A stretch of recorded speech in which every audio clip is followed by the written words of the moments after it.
Hello and welcome to episode 91 of No Load Time. My name is Obed Velez and with me is the most interesting man in the world, Joel Young. What's good, Nolo Time? Good to be with you again, Obed. Man, we are ready to shatter more records, just like Avengers is. Nolo Time is breaking records. I know, we broke our own record. We did. So thank you guys if you actually tuned in to our previous podcast. That was we are very grateful Yeah. for all of your support. And again, if you liked what you hear, subscribe, tell a friend. Let us know what you think. Send us an email, nulltime@gmail.com. Joel's going to plug us at the end of the show, but if you are looking to ask us anything that we think about, anything that's, going on with, movies, video games, anything that you think, just let us know. And again, thank you guys for your support. Absolutely. Yeah, it's great. I mean, you guys our success is as a result of you guys. So we're we're very thankful. Yeah, absolutely. Joe, we got a lot of stuff to talk about, but before, what's up, man? Man, I'm doing really good. I think you and I are feeling refreshed yet again. It's a good feeling. We're doing well. You look good, man. Oh yeah, that's stretching over here. But yeah, bro. So we had Nerd Day literally this last Saturday. It was Comic Book Day and May the 4th on the same day. On the same day. Same day. May the 4th be with you. We're just Star Wars Day for those of you who are like, what is he talking about? And Comic Book Day on the same day. So yeah, I got out there, went to my local comic book shop, picked up a few different issues, got some Secret Wars stuff that I didn't have before, some physical copies. I like to have digital, but it's always good to go and support your local shop. And I think that's the real main point of the day, right? Like to bring awareness that, we love these comic book properties, but they're here because of, all the great support and, the great love of these books by both fans, the creators, everyone involved in the process. So, making sure not just to say, oh, I love Spider-Man, but going out and actually putting your money behind it, means a lot more. So that's what I encourage. And they give away free comics, and some places advertise it as free comic book day, yeah. Right? But it really is Comic Book Day. But yes, free comics are usually a part of it. So you get some really cool free comics too. So that's a great thing that for like kids and for families, bring everybody along. Everybody gets free comic books free, and then it's like 20% off on almost any other comic, which is a great deal that you don't normally get. So it was a lot of fun. Obed, it was nice to spending my weekend just sitting down and reading some comics. Nice, good stuff, man. I actually was able to finally watch a movie that I've been wanting to see for a couple of months. So I watched the Dragon Ball Super movie, Cool. Dragon Ball Super Broly. So I got it on Blu-ray last week, and I was able to sit down and watch it over the weekend finally. It's as good as I expected it to be. I mean, I didn't expect this to be like mind-blowing, and I expected it to be good, and it was good. I'm not going to go into too much spoilers because I know that you guys may have not seen the movie. Some of you may be interested in watching the movie. But overall, I think it was really good.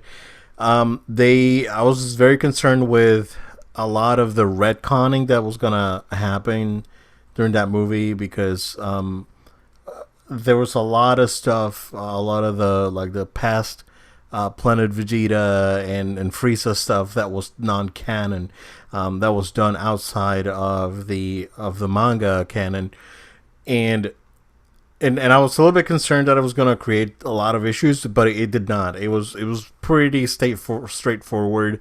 There was a few things here and there that was kind of weird, but overall it didn't diverge too much from what we already knew that had happened in the storyline. One thing of note, Joe, is that this is like straight up telling you that Goku is like it's Japanese Superman, because it's the exact same origin story, like top to bottom, with the only exception that when and we all know this because of Dragon Ball Z. I mean, it's 30 years old, so if you haven't watched it, what are you doing? But if we know that versus Superman was sent to Earth, and he was like super powerful since it was a baby.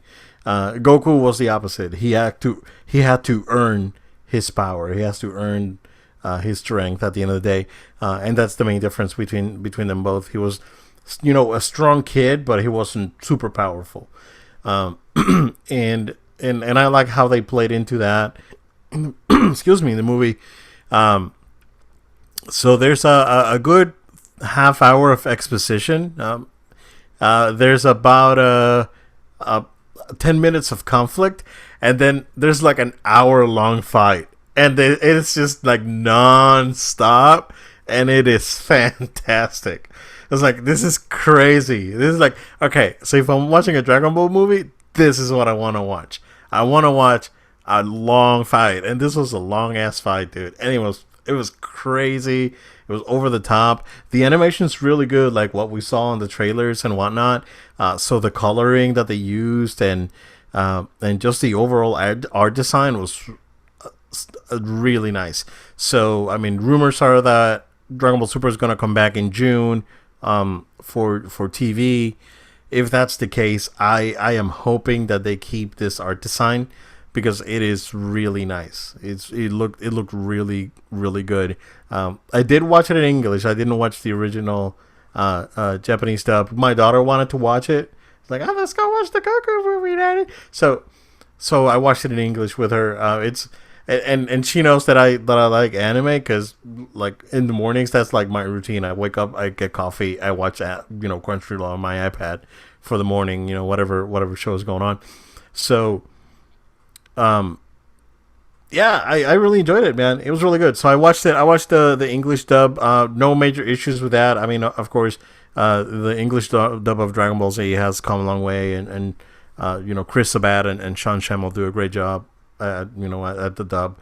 So yeah, overall great. I really liked it. So pretty cool. It's good stuff, man.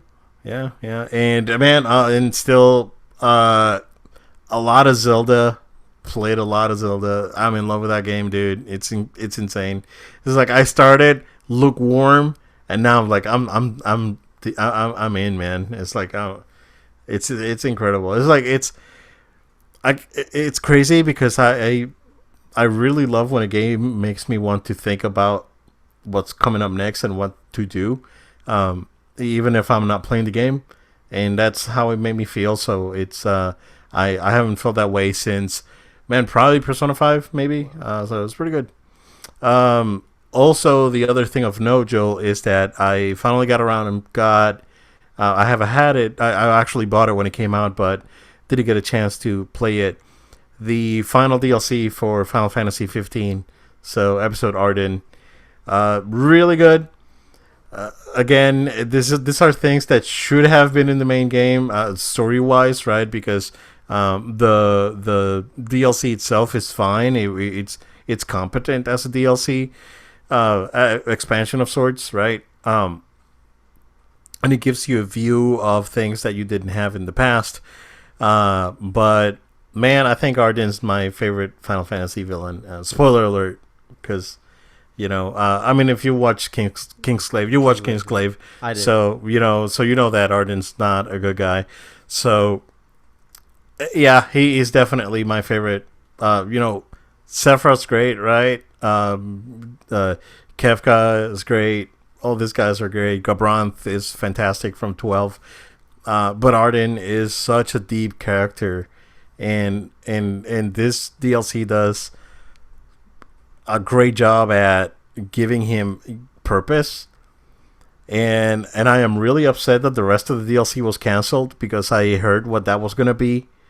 And it sounded amazing, and I don't know if I mentioned it in the show, Joe, but Final Fantasy 15 is one of my favorite games of all time, and highly recommended.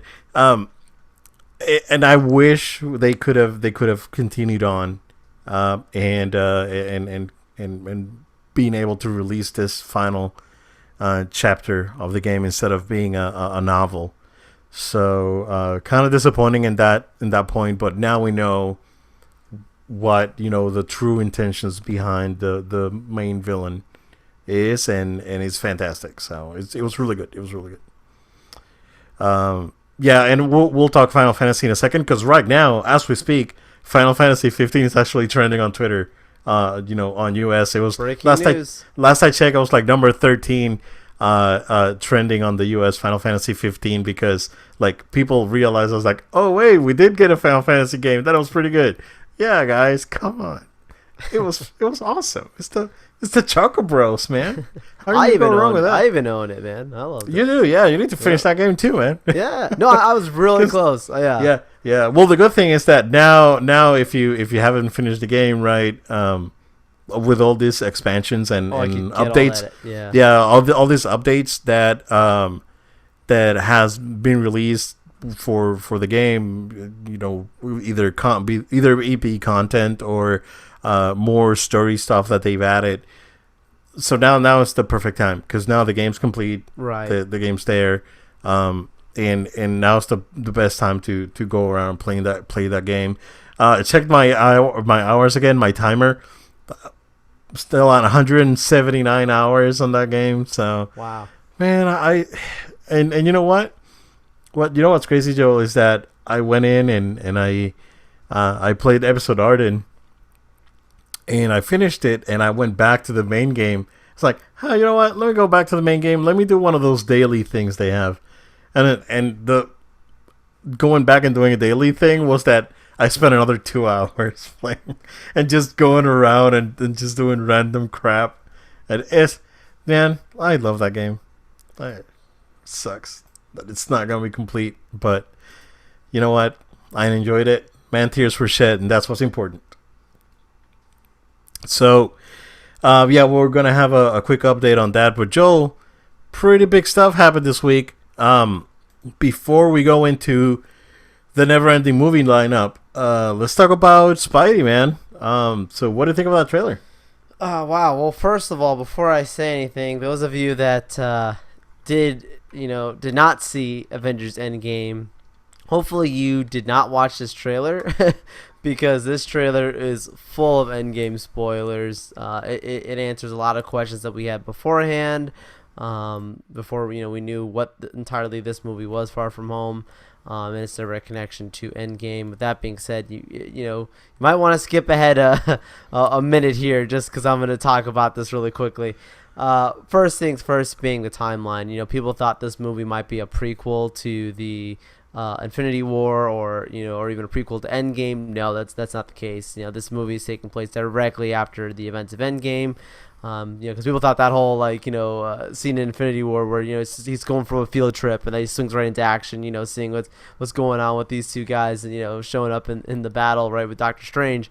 People thought that was where this Far From Home right was going on. This on his way to a field trip. Not at all.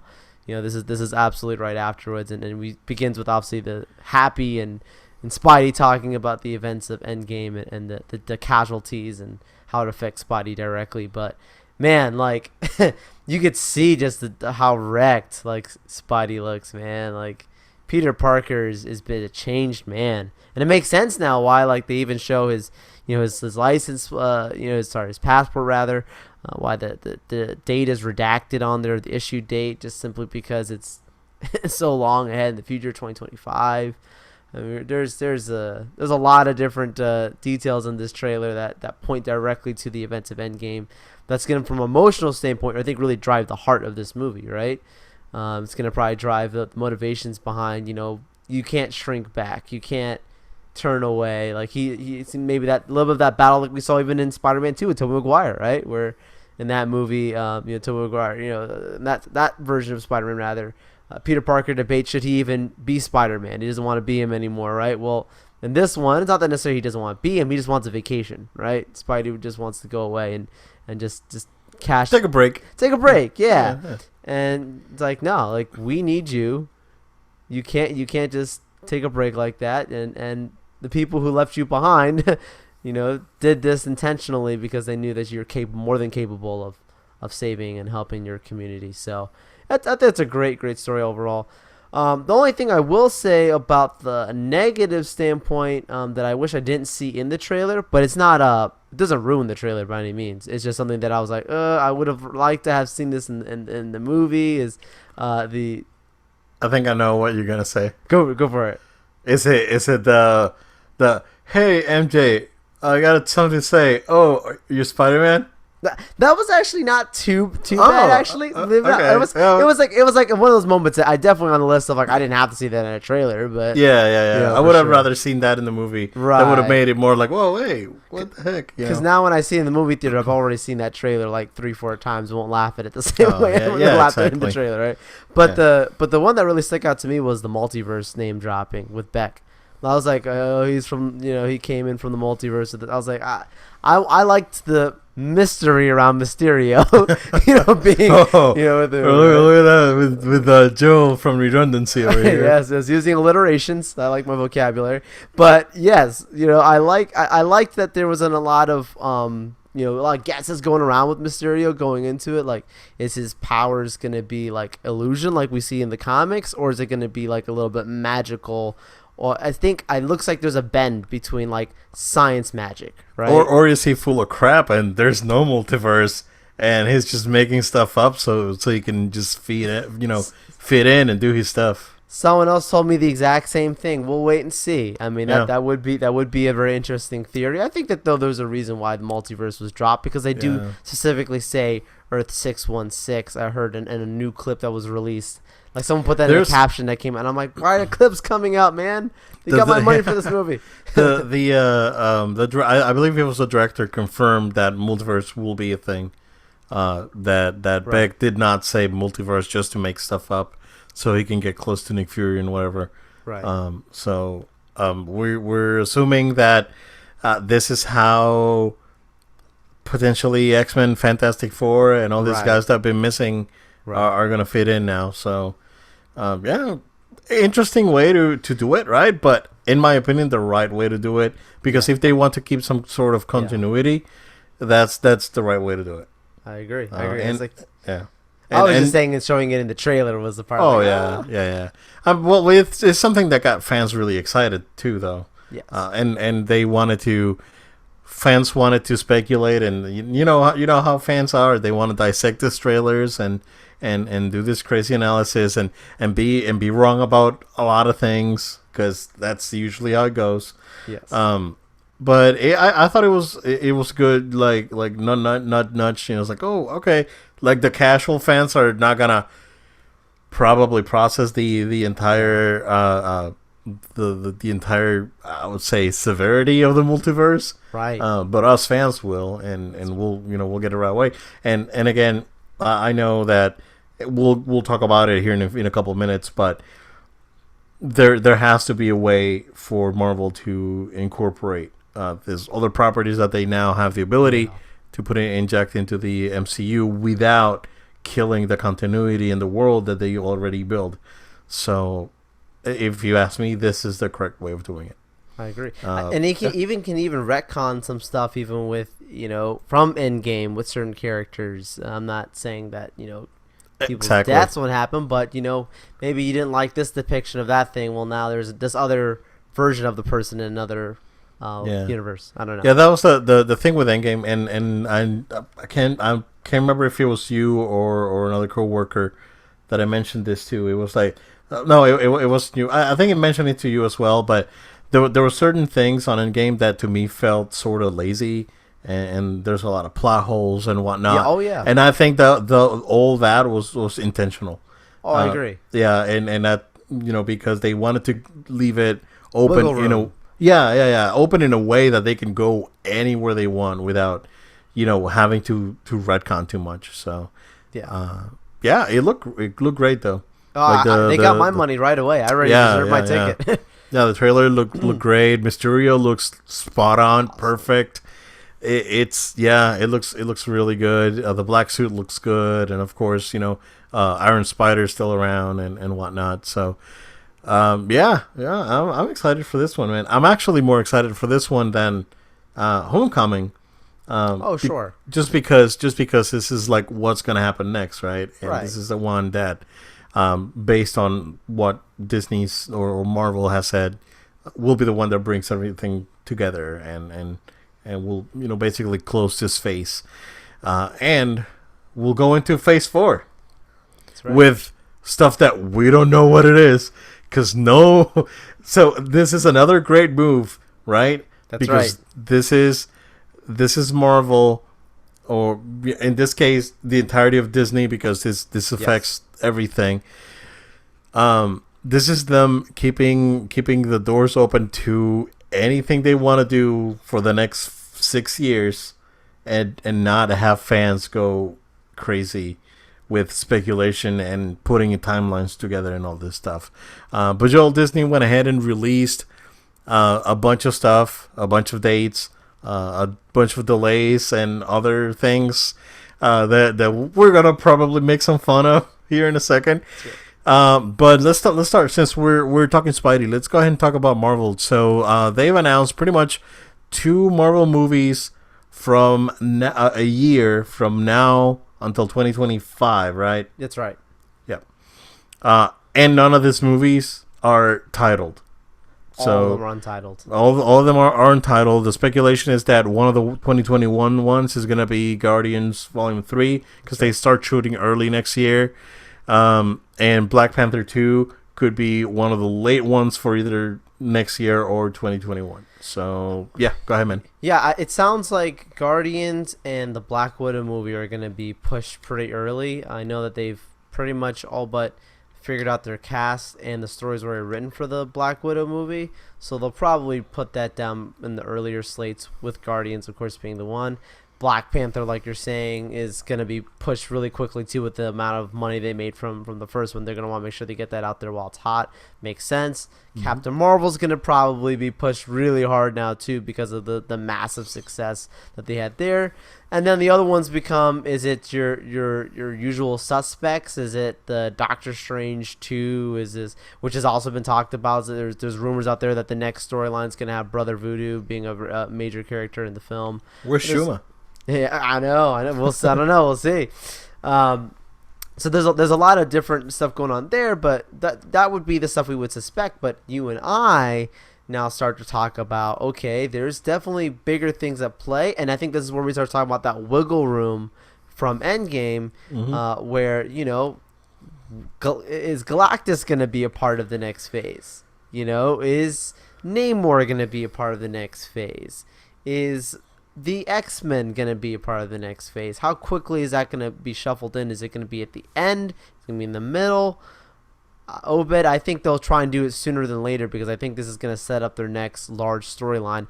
And it wouldn't even shock me. I'm not saying this is the case. This is just me throwing stuff out there. But it wouldn't even shock me if the Russo brothers are going to come back for the X-Men connection to the Avengers at some point. Just because of how well they did from Civil War to a movie like Endgame, of how they brought so many characters together in a great cohesive storyline. And they did make it clear, like, we have no scheduled projects with Marvel, but they didn't say they would not come back to Marvel, right? There's a difference there. So that's kind of where I speculate with all those dates. I don't know about you, Obed. Yeah, I think so too. I think that and again, Dark Phoenix is going to be very telling, because that movie may or may not be now connected. That movie went through reshoots early, even this year, right? They went through some reshooting at the beginning of this year. Movie's been pushed back for over 7 months. At this point, I'm pretty sure that there has to be some sort of connection with the MCU at the end of this movie. If not, and if they want to just go ahead and straight up reboot it, then my thoughts is probably going to be like a summer 2022 for the next X-Men. Yeah. For like a rebooted X-Men. Yeah, I mean, I can see where a lot of the pieces fit together, right? The Guardians 3 again, Black Panther and Captain Marvel, Doctor Strange. I don't know if you saw, Joel, that there's a new Fantastic Four comic book, and Mr. Fantastic looks just like John Krasinski. I know, from The Office fame. And the funny thing is that John Krasinski auditioned for Captain America. That's right. Well, originally when the role was up for grabs. So Joel, if you ask me straight up, that's the perfect choice for Mr. Fantastic. I completely agree. He looks like him. I think people would take the character more serious, even Yeah. though yes, he's done comedic stuff. But I'm just saying, like, I think people will look at him in a more serious way because people don't realize Mr. Fantastic is not as goofy as the older movies that we saw. I mean, he's a part of the original Marvel Illuminati, so he's one of the most powerful seriously. characters in the Marvel universe. Yeah, yeah, dude, and it's like might as well just cast Emily Blunt as Sue Storm. Oh, And that just- would be awesome. And just get it over with, right? Oh my It's like, goodness. can there even be more chemistry on screen, dude? I mean, Oh, isn't and they're that both like so the talented? yeah? Isn't that like the obvious choice, man? Oh my goodness. So that would be like dream scenario, right, for Fantastic Four. Right. Unfortunately, Batista's already Drax, so we can't cast him as the Thing. Yeah, But I'm pretty sure that we can find a decent Ben Grimm. Although I will say, I have talked really bad about that Fantastic Four movie that came, the last one that came Fantastic. out. Yeah, I think that's even worse than the old early 2000s series ones, in my opinion. But I think one of the positives was how the Thing, his appearance looked. The CGI and how the Thing looked in that one. So whoever they get Okay. may not be as long as it's a good actor. But if they give that same kind of style, I wouldn't be opposed to it. Yeah, because they can pull off the CG now. Like it was a problem looks back at the beginning of the 2000s where you have questionable CG, like The Rock and the Mummy 2 and all this stuff. So yeah, even if it's a good actor, even if it doesn't look like the Thing, as long as he's a good Ben Grimm, Right. I'm good with that. Johnny Storm, on the other hand. That's tough. Chris Evans was a good Johnny Storm, I think. But I don't think it's gonna do the multiverse thing where it's like, hey, you look just like someone I know, or But that's a tougher role, though. I hope that they don't get creative like what they did with Fantastic, which again, nothing against, right? No. But It changes the dynamic when you have not exactly. like you have adopted family versus actual if you're whichever It route does. you're going to take, you got to make sure you keep the family aspect of Fantastic Four. Because it's very important. It's Yes. very important to the story. Yeah. And man, and if they cast Bryan Cranston as Doctor Doom or something, he's probably too old, but screw it, put him on a costume. Don't care. Look just fine to me. But it's exciting because we don't know what's coming, right? So Right. we gotta wait like 6 months in advance to find out what's coming out, or Comic-Con or That's what I've been or telling a specific event. Yeah. Yep, I think Comic-Con's going to be like 2014 Comic-Con where they just start dumping all these movies. Yeah, seriously. Also, Joe, we have the confirmation that they're moving ahead with the new Star Wars trilogy that the Game of Thrones showrunners are going to do, David Benioff and D.B. Weiss. So that's confirmed to be the next Star Wars trilogy. That's right. First one coming out 2022, then 2024 and 2026 for that. Again, rumors are that this is going to be based on Old Republic stuff. That would be a nice change of pace from the current, because the Skywalkers and Han Solo are not the only thing that happens in the Star Wars universe, right? We all know that. I would like to see them explore like a young Yoda or things like we haven't seen yet. So I am looking forward to that, of course. I mean, come on, Star Wars. It gives them a great opportunity to connect to the prequels, and there are plenty of people out there who really like the prequels. There's a lot of people out there who, they're happy with, with a new route or the route that the new trilogy has kind of connected to the original trilogy. But there are people out there who was like, wait, why isn't this stuff with the prequels? Why isn't there more of this, that, and the other? Well, with the Old Republic, they can kind of blend some of these styles together, but do it in a really nice way. These are really interesting storytellers and world builders. In the Weiss and this other gentleman's name, forgive me, I'm forgetting at the moment. David Benioff. Benioff, yep.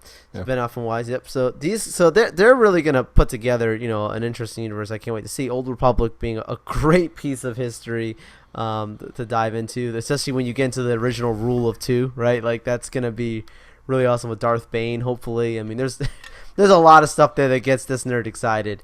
There's a lot of potential for sure. There's a lot of potential there. Now, the thing that sticks out to me, Obed, I'm sure you may have heard this, but the Ryan Johnson stuff, from some places I've heard, he has nothing planned right now with Disney. He was supposed to be doing his own trilogy, but people who have had direct communication on the Disney side that supposedly are aware of what's going on, Disney is not putting him on the slate at all, which has me believing that they're not entirely sure yet if they want to go the route that they originally had planned with him. And I don't think it's necessarily a slight on him as a director. I think it's just what we talked about, Star Wars fatigue and different conversations that have been going on. Mm-hmm. It's like let's just take one step at a time instead of start greenlighting 5 different projects. Let's just one step at a time. So I think that's a good way to go. But more Star Wars, plenty of time to breathe. And it will be here in 2022. It's not like as long as we had to wait from the prequels to where we are now, right? Where that was 2012 and Revenge of the Sith came out in 2005. Yeah, 2005. That was a long time of a break. So at least now, we're not gonna have to wait that long. Just a little bit of a break. Yeah. I think it's fine. 2 years it's good. And we get the Mandalorian. Yeah, exactly. In the meantime, we're gonna have the Disney Plus, stuff out there, Mandalorian and Clone Wars, and all the programming that Disney is putting on Disney Plus. So, I again curious to see what this is actually gonna be. Hoping again that they go in a very interesting route. I know that we're all fatigued. Speaking of Star Wars, Joel, I did share that reimagined Obi-Wan versus Darth Vader fight scene in the Death Star. What do you think of that, man? Bro, I will never look at that scene the same. Every time we've watched it, now we've thought to ourselves, well, imagine if that would have been, done today with the technology today. That would have been an amazing battle. But these guys, however they did the visual effects of the mapping, for Obi-Wan and obviously the recreation of Darth Vader, just and the timing at the end, you were my brother, Anakin, just be the chosen one. Good. The feels so good. I recommend you guys go ahead and check this out. Yeah, it was fantastic. I was watching it at work actually, and I was like tearing up. I was like, "Oh crap!" I was like, I'm tearing up over here. Why is Obed crying on his lunch break? Why am I crying right now? Yeah, it was crazy, man. But yeah, you guys, if you haven't seen it, absolutely check it out. Joe, the last thing that I just want to talk on the Disney end, of course, we're gonna get more Pixar. There's a new Indiana Jones in the works, on schedule for apparently 2021. Yeah. And they are cutting back on the Fox releases to about 6 movies a year. So they are definitely managing that. Of course, as part of the Fox acquisition, Disney now owns Blue Sky Animation, makers of Ice Age. So it's they have a lot of stuff. But Joel, one of the big things, and the prize trophy that Endgame is after, is Avatar, and they have said that the Avatar sequel will be delayed to 2022. I don't care. I really don't care, man. I think that I appreciate the Avatar for what it is, right? The first Avatar movie. It's basically a modern telling of the tale of Pocahontas, in essence. Absolutely, yep. But I really don't care. They can delay it to 2030, and I really don't care, man. I know that there's gigantic nerds out there, and there's people. Do you remember that there was people thinking that Pandora was a real place, and they wanted to build a spaceship to go to Pandora? And I don't care. I really don't care. This movie was fine, but. Yeah, no, I don't think there's any rush to put it out there. I mean, Disney's doing just fine. However, people have to look at it from a business standpoint. Avatar is obviously destroyed the box office. Now Endgame's gonna beat it, and rightfully it should. It's funny because James Cameron's the guy who came out and made some very smart remarks about Marvel heroes and their films, and now the Avengers are about to beat it, right? So that's pretty interesting stuff. Regardless, it's a property that made a ridiculous amount of money. You don't just make that much money and never make another one of those movies. That's just the way it goes. So it's gonna happen. It's been 10 years, dude. It's been 10 years since Avatar, yeah. But usually when we hear stuff like this so bad, like if we're talking about video games being delayed or different stuff, like usually we'll be like, I'm not even sure this thing's gonna even happen. However, they did already shoot this movie, the second one, the sequel. Yeah, see, it's already wrapped up. Yeah, yeah, they already wrapped that up. I think they did. I think they filmed two and three. Yeah, they filmed 2 or 3 already. Yeah, they've already filmed those movies, and I think a lot of people forgot or maybe don't even know that because, like you said, do they even care about what's happening here?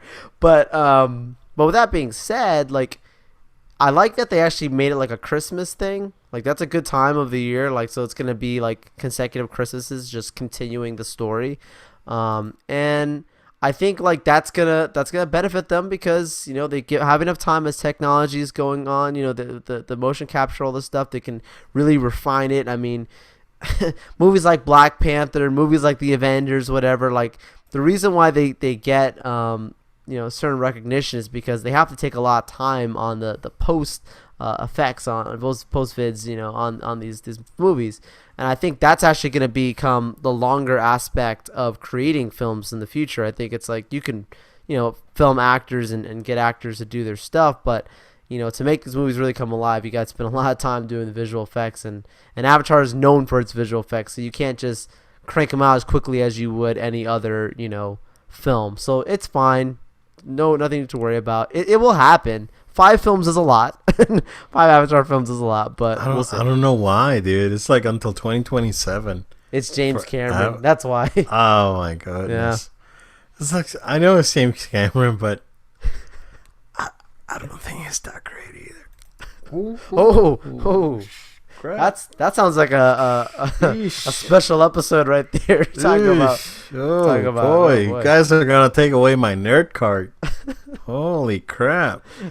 Well, to be honest with you, Joe, yes. He did direct Terminator and Terminator 2.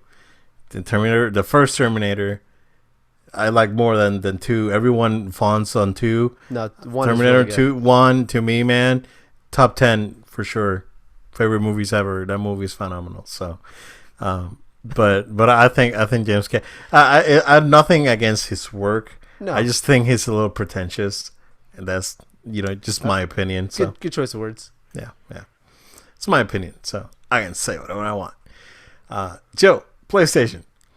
We got some news that broke today. Right. There was a State of Play event, and there was 2 things that I just want to talk about. Actually, 3 things that came out of that event. The biggest one, of course, being the confirmation that the Final Fantasy VII Remake is not dead. It's coming out apparently soon.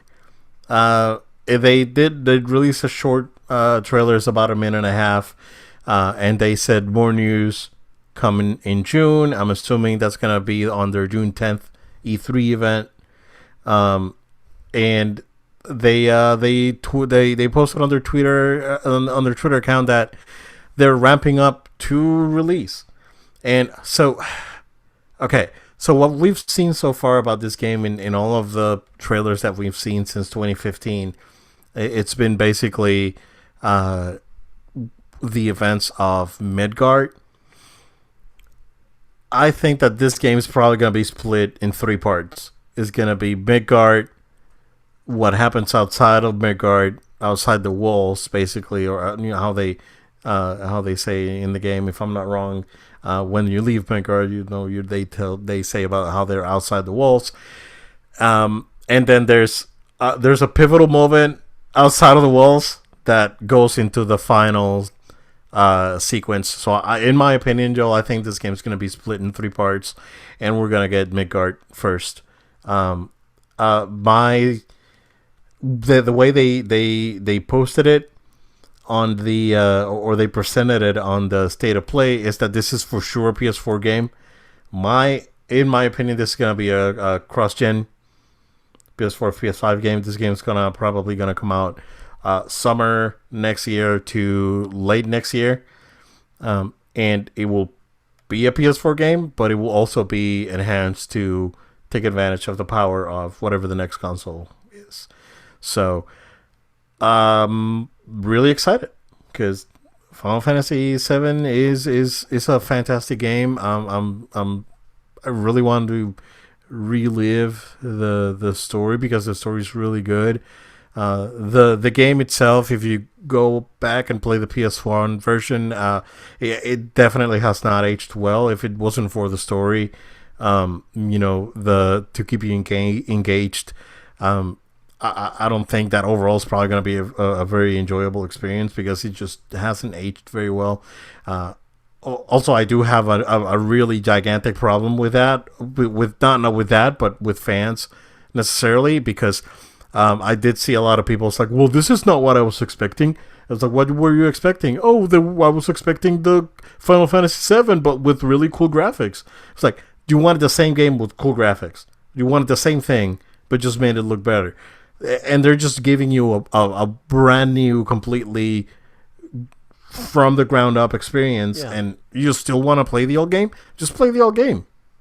I mean, and that's a problem that we have with fans, and we've had it with the Star Wars fans, of course. We've talked about the man babies, so now we're gonna go about the little Final Fantasy man babies over here.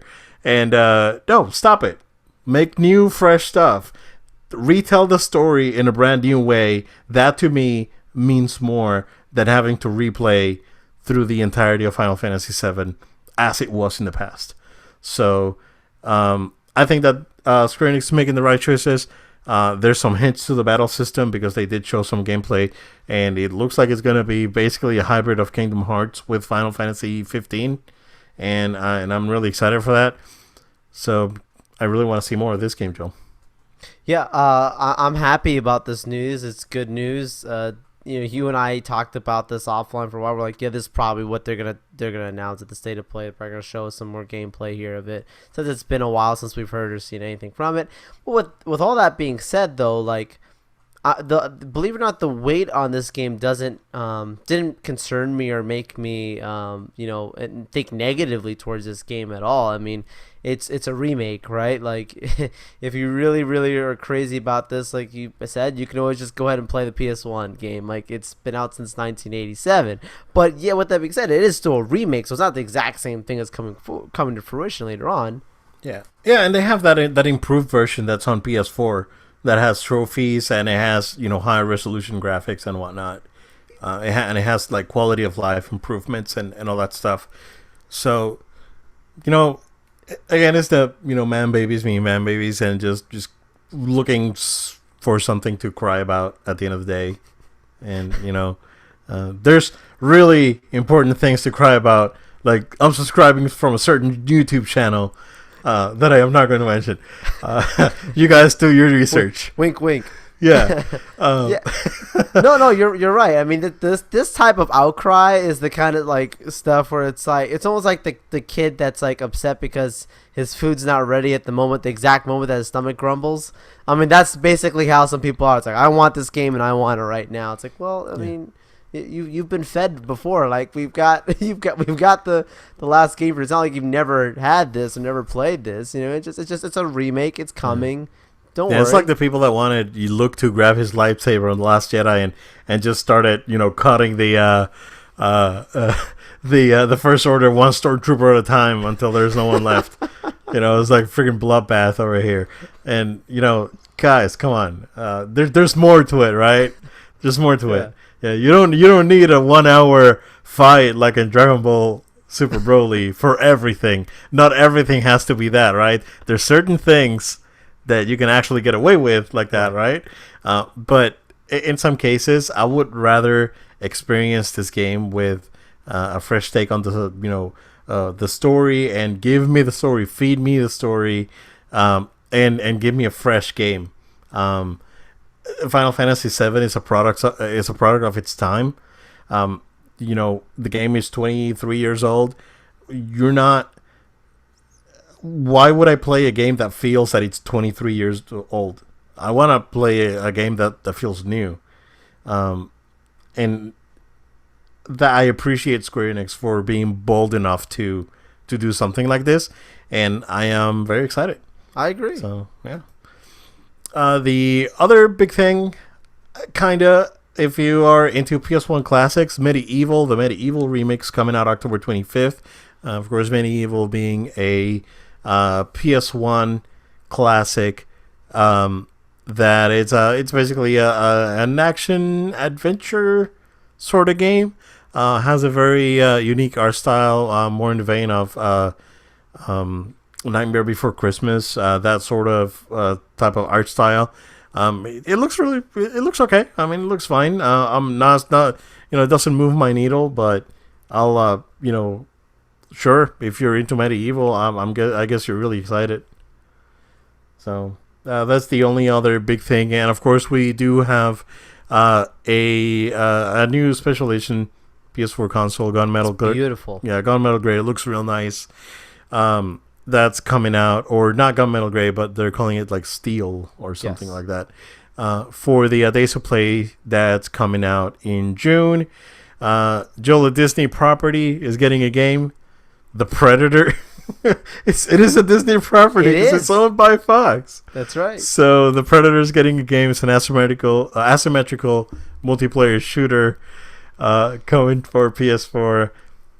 And that was pretty much it. I mean, there was a couple of things here and there, but nothing too exciting in other than Final Fantasy. That was, to me, of course, the big thing. And yeah, that's what we got for that. Also in PS4 news, Joe, EA Access is finally coming to PS4. Not that I'm super excited for it, right? But it is a service that's available on other platforms. It's been available on Xbox for 5 years now. It's available on PC. We're not sure how this is going to work, right? Because I don't know if you pay for your PC subscription, if it's valid for PS4. We still don't have... there's an additional fee that's going to be added on. There's an additional fee. Okay. Apparently. Cool. Okay, that makes sense. Like if you just wanted to add a separate console, you just pay, kind of like Netflix. If you want to do the 4K, you just pay the extra $3 a month. Okay, all right, that makes sense. Yeah. So I mean, it's a service, of course, with EA with EA Access. You can play EA games early. Of course, you can do their early access program and do this other stuff. Again, nothing that gets me too excited. There's a concern that there's games on EA Access that are on Xbox, more specifically, that are available through the Xbox backwards compatibility, that are most likely not going to be available on PS4, and that is a concern. When it comes to just the value of the service itself. But yeah, it's something that's, if you're into EA games, if you're into Madden or Battlefield or, any of the big EA franchises, this is something that you may be interested in. I'm not necessarily too excited. I would probably spend my money on something else, but it's there if you want to take advantage of it now on PS4 coming this July. So there you go. Yeah, the price is not terrible if you're somebody who is a big fan of EA properties. Like, that's basically who it's going after. If you're someone that you can look at your library or look at the list of upcoming games and say, I'm going to buy a lot of EA games, maybe probably somewhere more than 4 EA games for the year, this makes sense because of what's included with it, right? But yeah, for the average person, you'll probably just want to just flat out buy the game. If you're really going to be invested in it, it's another option. And I'm glad that PlayStation has it as an option, just like Xbox does. So it's there. I don't know how successful it was on Xbox. I'll be curious to see how it is on PlayStation. I don't know. Yeah, I mean, the only EA games that I'm interested in right now is the Star Wars games. I mean, there's nothing else EA that's interesting to me, unless they come out with a good Need for Speed. That would be the only thing. It's $30 for the year. Yeah, it's not bad. which I is mean, not it's bad. Think about $5 a month. Yeah. right. Think about you might spend $60 to get a physical copy of one of those new games, so it's not it's not bad. Yeah, it's not awful, right? Yeah. There's worse ways to spend money. Yep. You know, you're gonna be spending your money on other stuff. Exactly. But it's yeah. I mean, it's good that it's now available on PS4. It's long overdue in my opinion. Based on the amount of PS4s that are out there compared to Xboxes, of course, it's a no-brainer to have a service like this on PC. So just to see it coming to PS4, something, I guess value added for the system. It's a good thing to see. So Yeah. yep. If they do like a free trial or something, I may just check it out, but it's probably not going to be for me. Joel, the last bit of news, and this may be a little bit controversial, so I'm going to try and tiptoe around certain things in this story. But the guys behind League of Legends, Riot Games, it has been long known. I've known about this sort of thing for a long time now. That it's a boys will play sort of place, and people are sometimes not treated with the respect they should be treated with, and amongst other things. Oh, sure. So this week, Joel, we finally got employees of the company basically had enough, and they staged a walkout. All employees went pretty much outside the company and did not work because of the there's a legal agreement when you join the company. That's basically like an arbitration agreement in essence. And there's a lot of people that are going against the company for things that have happened to them while working with Riot, and they can't sue, they can't do anything, even though they were mistreated, even though there's evidence, there's nothing they can do because of this arbitration agreement. So Riot Games employees just took it to themselves, and they went to and they did a walkout. They basically ceased operations in support of those employees and against the company's arbitration or mandatory arbitration laws or rules that are within the company. So, Joel, this is again going back to we've talked about it for a few weeks now. That there has to be something that the developers can do. There has to be something that employees of major publishers. I mean, we're not talking about Joe Schmo's Game Shack over here. This is Riot Games. This is League of Legends. This was the #1 game in the world for years. Why not treat people with the respect they deserve, and why not make it a pleasant work environment? Why does it have to be toxic? Why are we still getting all of these horror stories from all of these gaming companies from here and from Japan, and now with this guy's in France, the David Cage studio over in France, Quantic Dream. We're getting horror stories of people that have worked at these places, and they say it's insane. Even CD Projekt Red, the guys behind the Witcher series, about not necessarily the environment being hostile, but the long work hours and not being able to go home, and then in the case of Riot, just people just being mistreated and harassed. And I'm not a big fan of the term gamer, Joe, and I've been saying this. I consider myself someone that loves video games and have a passion for video games and consider video games as art. And art has its price. That's It's blood, sweat, and tears. It's just like making a good movie and just making a sculpture or making a painting. It's in the same vein, except you have hundreds and hundreds of people working to achieve this goal. Much like a movie, but in some terms even more complex because movies are not interactive.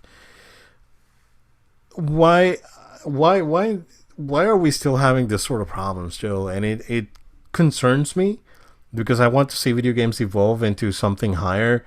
Uh, I know that we've talked about The Last of Us ad nauseum, but you know I consider The Last of Us one of the pinnacles of gaming, where it blurs the line between movies and games.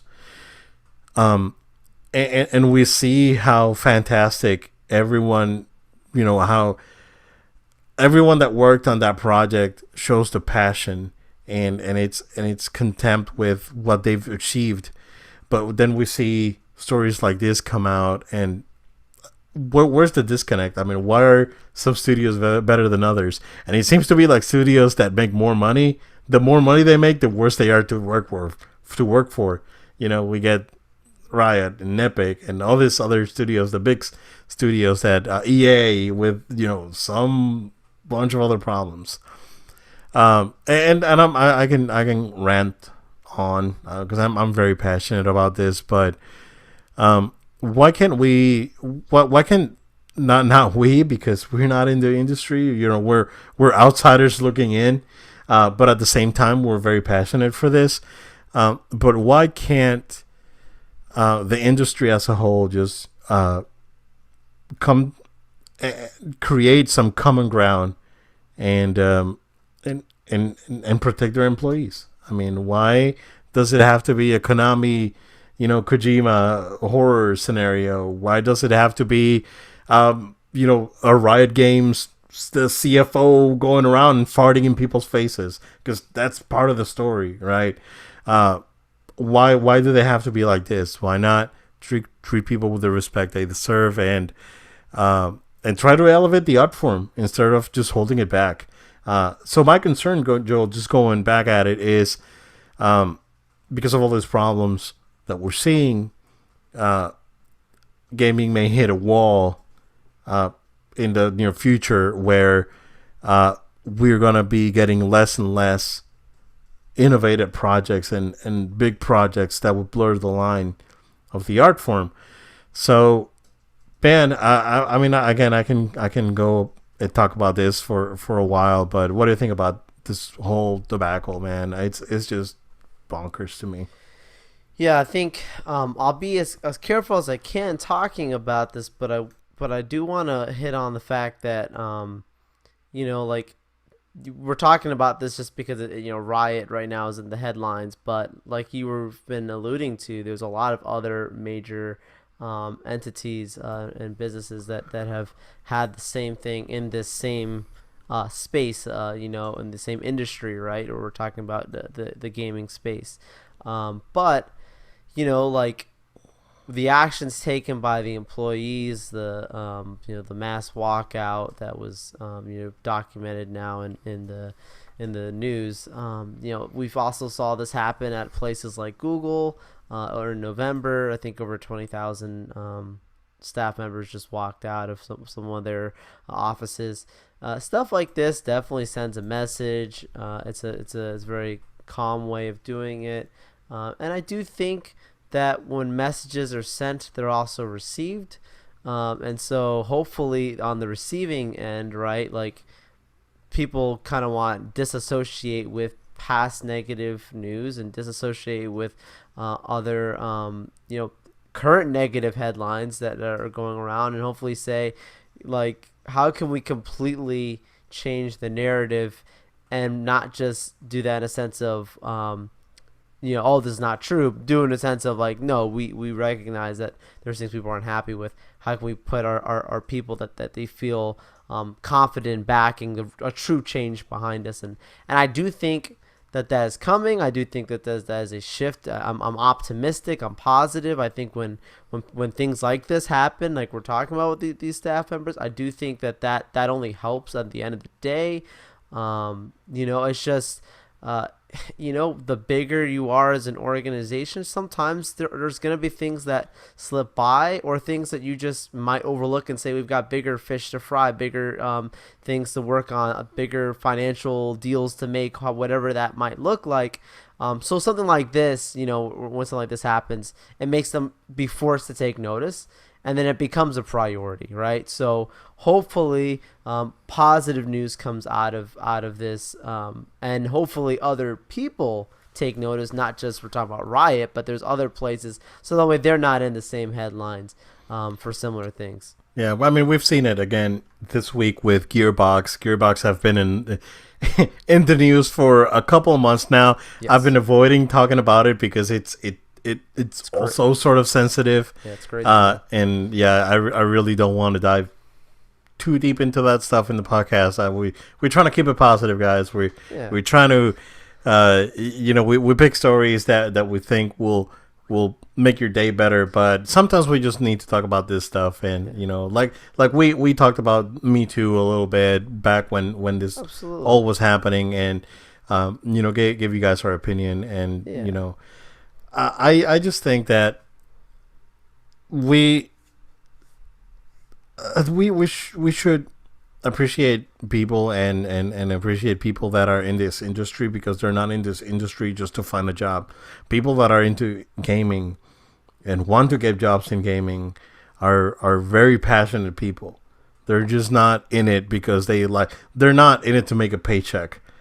This guy's, if this guys want to make a paycheck, they can just go to Best Buy. You're gonna go to Target and work, but they choose to be in the industry because they're passionate. And I think, and I'm a firm believer that this company, especially gaming companies, should appreciate the passion that some of the employees bring into their to whether it be a studio or a publisher or a site like I don't know, like GameSpot or Polygon or whatever. Even if they're wrong, right? Because sometimes, I've said it 1,000 times on the podcast. Sometimes Polygon puts pieces in, Kotaku even puts pieces out there that I know, they sometimes feel like hit pieces, but I like to keep an open mind. But I just believe, I'm a firm believer that if you treat someone with respect, you earn that respect back. And I hope that there's a shift in the industry for the better. And I'm glad that a lot of this stuff is coming to light now. And I'm hoping that that there's a shift on how things are being done, how games are being developed, and how the staff is being treated, more importantly. So, hoping for the best with this whole thing. This is probably not going to be the last time we talk about this sort of shenanigans, but we just wanted to give you guys our opinion on this, Joe. But that is what I got. I don't know if you have anything else, sir. No, man. We will be standing by and watching as the Avengers continue to make history. So I'm pretty excited to watch it unfold. Oh, but I even got plans to see that movie again. Oh boy! In the coming days. So it's history in the making, right? When Avatar came out, it had a very it stood time because people felt like they could rewatch it and have that big screen experience, right? The way the 3D was done. I think that's what we saw with Endgame. So pretty excited to see that history unfold. But guys, thank you again for taking time out of your day to listen to us here on our show. We hope for you guys to consistently come back and tune in and listen to our next episode. So make sure you're subscribed to our show. Go ahead and subscribe to the audio podcast version on iTunes, Google Play, SoundCloud, and Spotify. Also, make sure to give us a follow on social media at No Load Time. That's at No Load Time, Facebook, Twitter, Instagram, Twitch. Make sure to send any feedback that you might have to our email, noloadtime@gmail.com. That's noloadtime@gmail.com. We welcome feedback. We appreciate your feedback. We thank you for your support. We look forward to talking with you guys on our next episode. Until next time, see ya. Thank you guys again, and keep an eye out for that episode 100. We may do something special, so we will see you again next time.